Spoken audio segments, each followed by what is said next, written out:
Hi friends, നമസ്കാരം. നമ്മുടെ ഇഷ്ടവിശേഷങ്ങളായ ഗൗരി ശങ്കരത്തിന്റെ ഒരു അടിപൊളി വിശേഷമായിട്ടാണ് വന്നിരിക്കുന്നത്. അപ്പൊ എല്ലാവർക്കും നല്ലൊരു ദിവസം ആശംസിച്ചുകൊണ്ട് തന്നെ നമുക്ക് വിശേഷത്തിലേക്ക് പോകാം. അപ്പൊ തുടങ്ങുമ്പോൾ തന്നെ കാണുന്നത് നമ്മുടെ ശങ്കരനെയാണ്. അപ്പൊ ഇവര് കൂട്ടിക്കൊണ്ട് പോവാൻ തുടങ്ങിയപ്പോഴത്തേന് നമ്മുടെ രാധാമണി മൊത്തം കുളമാക്കാണ് കേട്ടോ. അപ്പൊ വേഗം തന്നെ എന്നെ എങ്ങോട്ടേക്കെങ്കിലും കൂട്ടിക്കൊണ്ട് പോവാനായിട്ട് അച്ഛൻ തീരുമാനിക്കുവാണെങ്കിൽ നിങ്ങൾ ഒരു കാര്യം മനസ്സിലാക്കിയോ, പിന്നീട് ഈ ശങ്കറിന്റെ സ്വഭാവം അറിയാലോ, ഒന്നിനെ ഞാൻ വെറുതെ വെച്ചേക്കില്ല, എല്ലാത്തിനെയും ഞാൻ ശരിയാക്കും. ഇനിയിപ്പൊ ഞാൻ കൊഴിച്ച് ബോധമില്ലാതെ കിടക്കുമ്പോഴാണ് നിങ്ങൾ കൊണ്ടുപോകുന്നതെന്ന് വെച്ചോ, എങ്കിലും ഒരു പ്രശ്നമുണ്ട് കേട്ടോ അച്ഛാ, ഞാൻ ആ ആശുപത്രി കത്തിക്കും. ഈ കുട്ടിശങ്കരനാ പറയുന്നത്. പിന്നെ അച്ഛനത് നാണക്കേടാവൂട്ടോ. അച്ഛൻ എനിക്ക് വേണ്ടിയിട്ട് എന്തെങ്കിലും ചെയ്യാൻ ഉദ്ദേശിക്കുന്നുണ്ടെങ്കിൽ അതെന്റെ ഗൗരിയെ രക്ഷിക്കണം കേട്ടോ. അതെ, അത് മാത്രം അച്ഛൻ എനിക്ക് ചെയ്തു തന്നാ മതി കേട്ടോ. കുട്ടിശങ്കരൻ വെറും വാക്ക് പറയില്ലെന്ന് അച്ഛൻ അറിയാലോ അല്ലേ? എന്നിട്ട് ശേഖരനെ കയ്യും വെടിയിപ്പിച്ചിട്ട് ശങ്കർ അങ്ങ് ഇറങ്ങി പോവാണ്. ആകെ കലിയും ദേഷ്യവും ഒക്കെ. ആള് ഭയങ്കര സന്തോഷത്തിലായിരുന്നു. ഗൗരിയെ രക്ഷിക്കാന്ന് അച്ഛൻ പറഞ്ഞതിന്റെ ആ ഒരു സന്തോഷത്തിലായിരുന്നു. അത്രയും നേരം ശങ്കർ കുടിക്കാതെ ഒക്കെ ഭയങ്കര സന്തോഷത്തിൽ വന്നതാണ്. പക്ഷേങ്കില് രാധാമണി മൊത്തം കുളവാക്കി എന്ന് പറഞ്ഞാൽ മതി. അപ്പം മഹാദേവൻ രാധാമണിനെ നോക്കി, ഓ ഇതിനോട് പറഞ്ഞിട്ടെന്ത് കാര്യം എന്നുള്ള മട്ടില് കേട്ടോ. അപ്പം ശേഖരനും ആകെ ദേഷ്യത്തിൽ ഇങ്ങനെ നിൽക്കുകയാണ്. പിന്നെ നമ്മൾ കാണുന്നത് ധ്രുവനെയും നവീനും പൂജനെയാണ്. അപ്പൊ പൂജയ്ക്ക് പൈസ കൊണ്ട് കൊടുക്കുകയാണ് ഇവന്മാര്. അപ്പൊ കൈ നിറച്ച് പൈസ കിട്ടി. ആള് ഭയങ്കര സന്തോഷമായി. വേഗം തന്നെ ബാഗിലൊക്കെ എടുത്തു വെച്ചു. പൂജ ചോദിച്ച അത്ര പൈസ തന്നെ ഉണ്ട് എന്ന് പറഞ്ഞു. ശങ്കർ മഹാദേവന്റെ കുഞ്ഞിനെ ഇനി ഗൗരി ഒരിക്കലും പ്രസവിക്കാൻ പാടില്ല. ഗൗരിയുടെ കുഞ്ഞിനെ നശിപ്പിക്കാൻ വേണ്ടിയിട്ട് എനിക്ക് പ്രത്യേകിച്ചൊന്നും ചെയ്യേണ്ടിയൊന്നുമല്ല. പ്രീതിയെ കുറിച്ച് ഞാൻ പറഞ്ഞിട്ടില്ലേ, ആ കുഞ്ഞിന്റെ കാര്യം അവളും അവളുടെ കൂട്ടുകാരും നോക്കിക്കോളും. പക്ഷെ ശങ്കറിന്റെ കുഞ്ഞിന്റെ കാര്യത്തിൽ എനിക്ക് റിസ്ക് എടുക്കാൻ പറ്റില്ല. പ്രീതിക്ക് ആ കുഞ്ഞിനെ നശിപ്പിക്കാൻ കഴിയുമെന്ന് ഉറപ്പുണ്ടോ പൂജയ്ക്ക്? പ്രീതിയും കൂട്ടുകാരെയും എനിക്ക് നന്നായി അറിയാം. പ്രീതിയെയും ഗാംഗിനെയും എതിർക്കുന്നവരെ ജീവനോടെ ആ ജയിലിൽ നിന്ന് തിരിച്ചു പോവാനാവില്ല. അതാണ്, പ്രീതി എന്ത് ചെയ്താലും അതൊക്കെ ശങ്കറിന്റെ കുഞ്ഞിനെ മാത്രമേ ബാധിക്കാവൂ. എന്നെ ഗൗരിയുടെ ജീവന് ഒരാപത്തും ഉണ്ടാവാൻ പാടില്ല എന്ന് പറഞ്ഞു നവീൻ. അത് പൂജയുടെ ഉത്തരവാദിത്വമാണ്, മനസ്സിലായോ? അതെങ്ങനെ എനിക്ക് ഉറപ്പ് പറയാൻ പറ്റും? ഉറപ്പ് പറയണം, മനസ്സിലായോ? അതാണ്, അതിനു വേണ്ടിയിട്ടാണ് പൂജ ഇപ്പൊ ഈ പൈസ വാങ്ങിയിരിക്കുന്നത്. ഗൗരി നവീൻ ബ്രോയ്ക്കുള്ളതാണ്. അതുകൊണ്ട് തന്നെ ഗൗരിക്കും നവീൻ ബ്രോയ്ക്കും ഇടയിലുള്ള തടസ്സമാണ് ശങ്കർ ബൈയുടെ കുഞ്ഞ്. ഒഴിവാക്കേണ്ടത് ആ തടസ്സമാണ്. ഏത് വിധേനയാണെങ്കിലും അത് ഒഴിവാക്കണം. അല്ലെങ്കിൽ മറ്റേതെങ്കിലും രീതിയിൽ ആ കുഞ്ഞിനെ നശിപ്പിച്ചിരിക്കണം, മനസ്സിലായല്ലോ? പിന്നെ ശരിക്കും കള്ളടച്ച് കൂമ്പ് വാടിയിട്ടുള്ള ആ ശങ്കർ മഹാദേവൻ ഇന്നല്ലെങ്കിൽ നാളെ രക്തഛർദ്ദിച്ച് തന്നെ ചാവും. അവൻ ചത്തു തുടങ്ങിയാൽ പിന്നെ ചാലങ്ങാട്ട് എന്താണെങ്കിലും അവളെ വെക്കില്ല. അവരെന്താണെങ്കിലും ആ കുഞ്ഞിനെ നോക്കില്ല. പിന്നെ അതോടെ ശ്യാമപ്രസാദിനെ ദുർബലനാക്കും. ചാരങ്ങാട്ടുകാരെ എടുത്തിട്ട് ജീവൻ രക്ഷിക്കാനായിട്ട് ഒരിക്കലും കഴിയില്ല. അവിടെയാണ് രക്ഷകനായി നവീൻ ബ്രോ അവതരിക്കാൻ പോണത്. ഗൗരിക്ക് മുന്നിൽ ഒരു വഴിയില്ലാതാകുമ്പോ മനസ്സോടെ അല്ലെങ്കിലും അവള് കിട്ടാനായിട്ട് എനിക്ക് കഴുത്ത് നീട്ടി തരും. എന്റെ ഭാര്യയാവും. ഗൗരി എന്ന് പറയുന്നത് എന്റെ ഒരു മോഹാണ്, എന്റെ ഒരു സങ്കല്പാണ്. മറക്കാൻ ശ്രമിക്കും തോറും എന്താ പറയാ, ഒരു ഹരം പിടിപ്പിക്കുന്ന ഒരു മോഹം എന്നൊക്കെ പറഞ്ഞ് നവീൻ ഇങ്ങനെ ഇരിക്കുകയാണ്. അപ്പൊ പൂജ പൈസയൊക്കെ വാങ്ങിയിട്ട് എല്ലാം സെറ്റിലാക്കാൻ തന്നെ തീരുമാനിച്ചു. അപ്പൊ കുഞ്ഞിനെ നശിപ്പിക്കാനാണ് ഏറ്റവും വലിയ ഉത്തരവാദിത്തമായിട്ട് പൂജയ്ക്ക് കൊടുത്തിരിക്കുന്നത് കേട്ടോ. അപ്പൊ പിന്നെ നമ്മൾ കാണുന്നത് ശങ്കുനെയാണ്. അപ്പൊ ശങ്കു ദേ വഴിയില് അവിടെ കിടന്ന് ഇങ്ങനെ ഛർദിക്കുന്നു, ചുമയ്ക്കുന്നു, അങ്ങനെ ഇങ്ങനെ ചെയ്തുകൊണ്ടിരിക്കുകയാണ്. ഈ സമയത്താണ് നമ്മുടെ ശ്യാമ് അതിലിങ്ങനെ വണ്ടി ഓടിച്ച് ചെല്ലുമ്പോഴത്തേനും വഴിയിൽ ഒരാള് വഴിയിൽ കിടപ്പത്തേനും ഇത് നമ്മുടെ ശങ്കറല്ലേ എന്ന് ഓർത്ത് വേഗം വണ്ടി നിർത്തി. എന്നിട്ട് പ്രൊഫസർ നേരെ അങ്ങോട്ടേക്ക് ചെല്ലുകയാണ് കേട്ടോ. ശങ്കറെ, എടാ നീ എന്ത് കാണിക്കുന്നത് എന്ന് ചോദിച്ചോ. ശ്യാം സാറേ എന്ന് വിളിച്ചു. വേഗം ആൾക്ക് മനസ്സിലായിട്ടോ. നീ എന്താ ഇങ്ങനെ എന്ന് ചോദിച്ചു. ഒന്നും മിണ്ടിയില്ല. ചാടി ആളൊക്കെ എണീറ്റു. പതുക്കെ പിടിച്ചൊക്കെയാണേലും എണീറ്റു. എനിക്ക് നിന്നോട് കുറച്ച് സംസാരിക്കാനുണ്ട് കേട്ടോ, അതിനാ ഞാൻ വന്നത്. എങ്ങോട്ടാ നിന്റെ ഈ പോക്ക് എന്ന് ചോദിച്ചു. ശ്യാം സാറേ, എന്റെ ശ്യാം സാറിനെ കാണാൻ വേണ്ടിയിട്ട് ഞാൻ അങ്ങോട്ടേക്ക് വരാനിരുന്ന കേട്ടോ. പക്ഷെ ഞാൻ വീട്ടിൽ വന്നാലേ നന്ദിനി അമ്മ വീണ്ടും എന്നെ ഇറക്കി വിടും. അതുകൊണ്ടാ ഞാൻ വരാത്തത്. പേടിച്ചിട്ടാട്ടോ പ്രൊഫസറെ അങ്ങോട്ട് വരാതിരുന്നത്. ഏതായാലും ശ്യാം സാറ് എന്നെ കാണാൻ വന്നല്ലോ, ഒരുപാട് സന്തോഷം. ശങ്കറെ നീ എന്താ ഈ നോക്കുന്നത് എന്ന് ചോദിച്ചു. ആള് തിരിഞ്ഞ് കുറെ നേരമായിട്ട് ഇങ്ങനെ നോക്കുന്നുണ്ട്. നിന്നോടാ ചോദിച്ചത് എന്താ നോക്കുന്നതെന്ന്. ശ്യാം സാറേ ഇങ്ങോട്ട് വന്നേ, ഇവിടെ ഇരിക്ക് വന്നേ എന്ന് പറഞ്ഞ അവിടെ ഒരു കല്ലില് പിടിച്ച് ശ്യാമിനെ അവിടെ ഇരുത്തുകയാണ്.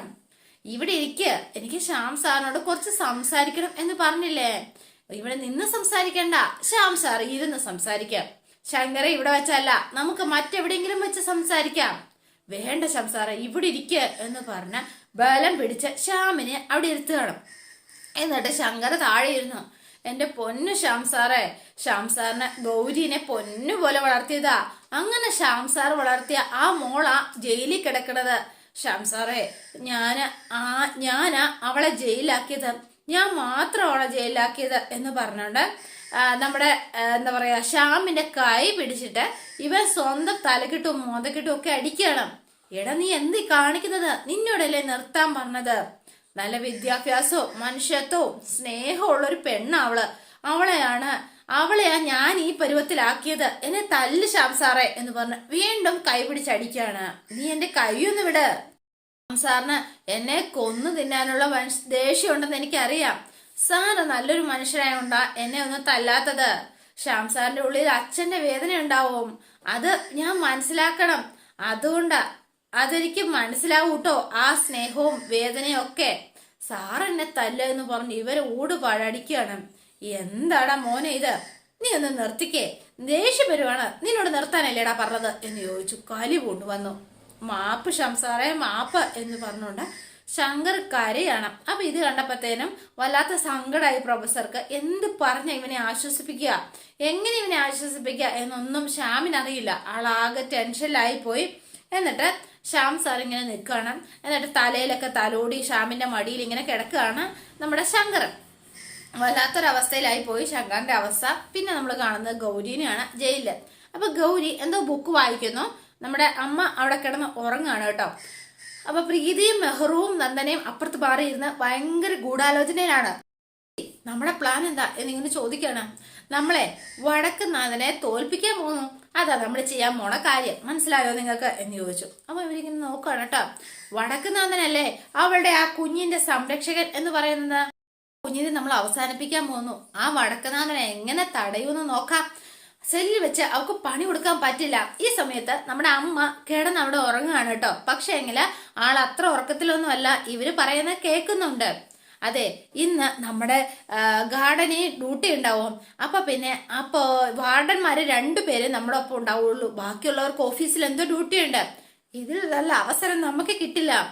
കറക്റ്റ് 10 മണിക്ക് തന്നെ നമുക്ക് പണിക്ക് കൊണ്ടുപോകാൻ സെല്ല് തുറക്കും. 2 വാർഡന്മാര് മാത്രമായോണ്ട് എല്ലായിടത്തും ഒന്നും ശ്രദ്ധിക്കാൻ ചിലപ്പോ പറ്റിയെന്നും വരില്ല.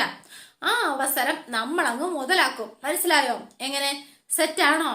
ആർക്കും ഒരു സംശയം തോന്നാത്ത രീതിയിൽ അവളുടെ കുഞ്ഞിനെ നമ്മള് ഇന്ന് തീർത്തിരിക്കും. എന്തേ? ഓക്കെ, ഇവരെല്ലാവരും സെറ്റാക്കി. അപ്പൊ എന്താ പറയാ, എല്ലാം കേട്ടോണ്ടാണ് ഈ അമ്മ കിടക്കുന്നത്. അപ്പുറത്താണ് ഗൗരി മാറി എന്നാണ് വായിക്കുന്നത്. അപ്പൊ ഈ സമയത്ത് പൂജ അങ്ങോട്ടേക്ക് വന്നു. സെല്ല് തുറന്നിട്ട് എല്ലാരും ഇറങ്ങിക്കേ, എല്ലാരും ഇറങ്ങാ, വേഗം ഇറങ്ങാ, തോട്ടത്തിലേക്ക് ചേകം ചെല്ല എന്ന് പറഞ്ഞു. അപ്പൊ ഇവരെല്ലാവരും വേഗം ചാടി എഴുന്നേറ്റു ഇറങ്ങി. അപ്പൊ ഈ സമയത്ത് അമ്മ ഉറക്കത്തിൽ നിന്ന് അമ്മയും ചാടി എഴുന്നേറ്റിട്ട് പോവാൻ തുടങ്ങുകയാണ് ഗൗരിയുടെ ഒപ്പം. ഗൗരി മോളെ എന്ന് വിളിച്ചു. അപ്പൊ ഗൗരി തിരിഞ്ഞു നിന്നു കേട്ടോ. തിരിഞ്ഞു നിന്നപ്പോഴത്തേനും ഗൗരി ചെന്നേ എന്ന് പറഞ്ഞു പൂജ. അപ്പം വേഗം തന്നെ, അതെ സേതുലക്ഷ്മിയെ സൂപ്രണ്ട് അന്വേഷിക്കുന്നുണ്ട്, വേഗം ചെന്ന് കണ്ടിട്ട് വാ എന്ന് പറഞ്ഞു. മേഡം, എനിക്ക് ഗൗരിയോട് അത്യാവശ്യമായിട്ടൊരു കാര്യം പറയാനുണ്ട്. ഗൗരി ഇവിടെ തന്നെ ഉണ്ടല്ലോ, സേതുലക്ഷ്മി എന്താണേലും സൂപ്രണ്ടനെ കണ്ടിട്ട് വാ എന്ന് പറഞ്ഞ. ഈശ്വര, ഈ കുഞ്ഞിനെ അവര് അപകടപ്പെടുത്താൻ പോകുന്ന കാര്യം ഞാൻ ഗൗരി മോളെ ഇനി എങ്ങനെയൊന്ന് അറിയിക്കുക. ഒരു ധർമ്മസങ്കടത്തിലായി പോയി സേതുലക്ഷ്മി അമ്മ. അപ്പൊ വേഗം തന്നെ എന്താലോചിച്ചിരിക്കുന്നത്, വേഗം പോയിട്ട് വാ എന്ന് പറഞ്ഞു പൂജ. അവസാനം സൂപ്രണ്ടിന്റെ അടുത്തേക്ക് പോവാണ് കേട്ടോ. അപ്പൊ ഗൗരി നേരെ തോട്ടത്തിലേക്ക് പോവുകയും ചെയ്തു. എന്നിട്ട് ഗൗരി ഇങ്ങനെ തോട്ടത്തിൽ ഓരോരോ പണികൾ, ഇങ്ങനെ എന്താ പറയാ, അവിടുത്തെ കാടുകളും അങ്ങനെ ഇതൊക്കെ കട്ട് ചെയ്തുകൊണ്ട് ഇങ്ങനെ ചെറിയ ചെറിയ പണികളാണ് ഗൗരിക്കുള്ളത്. അപ്പൊ ഗൗരി ഇതിങ്ങനെ ചെയ്തുകൊണ്ടിരിക്കുകയാണ്. ഈ സമയം ഒളിഞ്ഞു നിന്ന് നോക്കുകയാണ് മെഹ്റുവും പ്രീതിയും ഒക്കെ കൂടി. ദേ ഷു അവളിതേ അവിടെ തന്നെ നിൽപ്പട്ടെ, ഇതിൽ പരം പറ്റിയ സമയം ഇനി കിട്ടാനില്ല, അവൾക്ക് പണി കൊടുക്കണം. പക്ഷേങ്കില് ആ വാടൻ അവര് മാറുന്നേ ഇല്ലല്ലോ, അവരവിടെ തന്നെ നിൽക്കുകയാണല്ലോ. ഇനിയിപ്പൊ എന്താ ചെയ്യാം? സാരമില്ല, വാടൻ അങ്ങോട്ടോ ഇങ്ങോട്ടോ മാറുന്ന സമയം സെക്കൻഡുകൾക്കുള്ളിൽ നമുക്ക് കാര്യം നടത്തണം, മനസ്സിലായോ? അപ്പൊ വേറെ എവിടെയോ ഒരു ടാപ്പ് പൊട്ടിയ ശബ്ദം. ഷെടാ ആ പൈപ്പ് പിന്നെയും പൊട്ടിയല്ലോ, ഞാൻ നോക്കിയിട്ട് വരട്ടെ എന്ന് പറഞ്ഞ് വാർഡൻ അപ്പുറത്തേക്ക് പോവാണ്. ഈ സമയത്താണ് പ്രീതിയും മെഹറും എല്ലാം കൂടി ഗൗരിയുടെ അടുത്തേക്ക് വരികയാണ്. എന്താ പറയാ, സൂപ്രണ്ടിന്റെ അടുത്ത് പോയ സേതുലക്ഷ്മി അമ്മ വെപ്രാളം പിടിച്ച് ഓടുകയാണ്. നമ്മുടെ ഗൗരിയുടെ അടുത്തേക്ക് വരികയാണ്. കുഞ്ഞിനെ അപകടപ്പെടുത്താൻ പോകുന്നു എന്നുള്ള കാര്യം പറയണമല്ലോ. അതിന് വേണ്ടിയിട്ട് വെപ്രാളം പിടിച്ച് ഇങ്ങോട്ടേക്ക് വരുമ്പോഴാണ് ഇവളുമാര് ഗൗരിയുടെ അടുത്തേക്ക് എത്താറായി കേട്ടോ. അപ്പോഴേക്കും അവിടുന്ന് സൂപ്രണ്ട് വന്നിട്ട് ഗൗരി എന്ന് വിളിച്ചു. എന്നാ മേഡം? ഗൗരിക്ക് ഒരു വിസിറ്റർ ഉണ്ട് എന്ന് പറഞ്ഞു. അതോടെ എല്ലാ പ്ലാനും പൊളിഞ്ഞു. നശിച്ചു എന്ന് പറഞ്ഞു ഇവളുമാര്. അപ്പൊ ഉണ്ടായിരുന്ന ആ പദ്ധതി എല്ലാം പൊളിഞ്ഞു കിട്ടി. അപ്പൊ ഗൗരി വരൂ ഗൗരി എന്ന് പറഞ്ഞുകൊണ്ട് സൂപ്രണ്ട് ഗൗരിയെ കൂട്ടിക്കൊണ്ട് നേരെ വിസിറ്ററുടെ അടുത്തേക്ക് പോവാണ്. അപ്പൊ സേതുലക്ഷ്മി അമ്മ, ഓ രക്ഷപ്പെട്ടു എന്റെ വടക്കുന്നാഥാ, നീ തന്നെ രക്ഷിച്ചു എന്നൊക്കെ പറഞ്ഞു. മറ്റാരുമല്ല, നമ്മുടെ ശങ്കറാണ് വന്നിരിക്കുന്നത്. ആള് കൂടിച്ച് 4 കാലിലാണ് വന്നിരിക്കുന്നത്. പതുക്കെ എഴുന്നേക്കാൻ പോലും ശങ്കരനെ കൊണ്ട് പറ്റണില്ല. ശങ്കർ പീഡിച്ചൊക്കെ എഴുന്നേറ്റ് വന്നു. ശങ്കർ പതുക്കെ എണീക്ക് എന്നൊക്കെ പറഞ്ഞു. എന്നിട്ട് വേഗം തന്നെ ശങ്കർ ഗൗരിയുടെ അടുത്തേക്ക് എത്തുകയാണ്. എന്നിട്ട് ആ ഗ്രില്ലെ പിടിച്ച് തൂങ്ങി കിടക്കുകയാണ്. ശരിക്കും പറഞ്ഞാൽ അത്രയ്ക്ക് ഫിറ്റാണ് ആള്.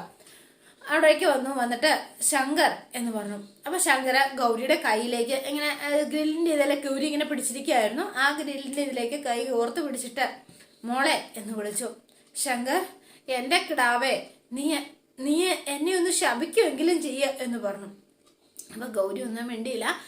ഗൗരി ഇങ്ങനെ നോക്കി നിന്ന് കരയാണ്. ശങ്കറിന്റെ അവസ്ഥ കണ്ടിട്ട് സഹിക്കാൻ പറ്റണില്ല ഗൗരിക്ക്. അത്രയ്ക്ക് മോശമായിട്ടാണ് ശങ്കർ അവിടെ എത്തിയിരിക്കുന്നത്. എന്നിട്ട് ഗൗരിയുടെ കൈ പിടിച്ചിട്ട് ആ കൈയുടെ വിരലില് ഒരു ഉമ്മയൊക്കെ കൊടുത്തു ശങ്കർ. ശംഖുവിനോട് നീ ഒന്ന് ക്ഷമിക്കും മോളെ. എന്തിനാ എന്റെ ശംഖു ഇങ്ങനെ കുടിച്ച് നശിക്കുന്നത്? ഇത്രയും എങ്കിലും എന്നോട് ഇഷ്ടമുണ്ടെങ്കിൽ കുടിച്ചിട്ട് എന്നെ ഇങ്ങനെ കാണാൻ വരുമോ എന്ന് ചോദിച്ചു. ഇപ്പൊ നീ എന്തിട്ടാ എന്റെ പൊന്നു മോളെ ഗൗരി നീ ഇപ്പൊ പറഞ്ഞത് എന്ന് ചോദിച്ചു. ഇത്തിരിയെങ്കിലും ഇഷ്ടമുണ്ട് എങ്കിലോ? അതെന്ത് വർത്തമാനമാ, ഇത്തിരിയോ എന്ന് ചോദിച്ചു. നിന്നോടാണോ ഈ ശങ്കുന് ഇത്തിരി ഇഷ്ടം എന്ന് ചോദിച്ചു. ദേ, ഈ നെഞ്ചു നിറച്ച് നിന്നോടുള്ള ഇഷ്ടം മാത്രമേ ഉള്ളൂ എനിക്ക്, അല്ലാതെ നിന്നോട് ഇഷ്ടമല്ലാതെ മറ്റാരെയാ ഞാൻ സ്നേഹിക്കുക എന്ന് ചോദിച്ചു. വേറെ ഒന്നുമില്ല. കുടിച്ച് നിലതെറ്റിയ ഈ അവസ്ഥയില് ശങ്കറിനെ കാണുന്നത് എനിക്കത് സഹിക്കാൻ പറ്റുമെന്ന് ശങ്കുവിന് തോന്നുന്നുണ്ടോ? എന്താ ശങ്കു ഇത് എന്ന് ചോദിച്ചു. അത് പിന്നെ കുടിക്കാണ്ട് നിന്റെ ശങ്കുവിന് നിന്നെ മുന്നിലേക്ക് വരാനായിട്ട് പറ്റില്ലടി മോളെ, അതുകൊണ്ടാ ഞാൻ വന്നത്. അതിനുള്ള ധൈര്യമില്ല എനിക്ക്. എന്റെ പൊട്ട ബുദ്ധിയല്ലേ നിന്നെ ഇപ്പൊ ഇവിടെ കൊണ്ട് എത്തിച്ചിരിക്കുന്നത്. നിന്നെ എങ്ങനെയാ ഗൗരി ഞാൻ എങ്ങനെയാ ഗൗരി ഒന്ന് കുടിക്കാതെ ഇങ്ങോട്ടേക്ക് വരിക? എന്റെ പൊന്നല്ലേ, ഞാൻ പറഞ്ഞാൽ എന്റെ പൊന്നൊന്ന് കേക്കില്ലേ? നീ എന്താ പൊന്നെന്നോ എന്ന് ചോദിച്ചു.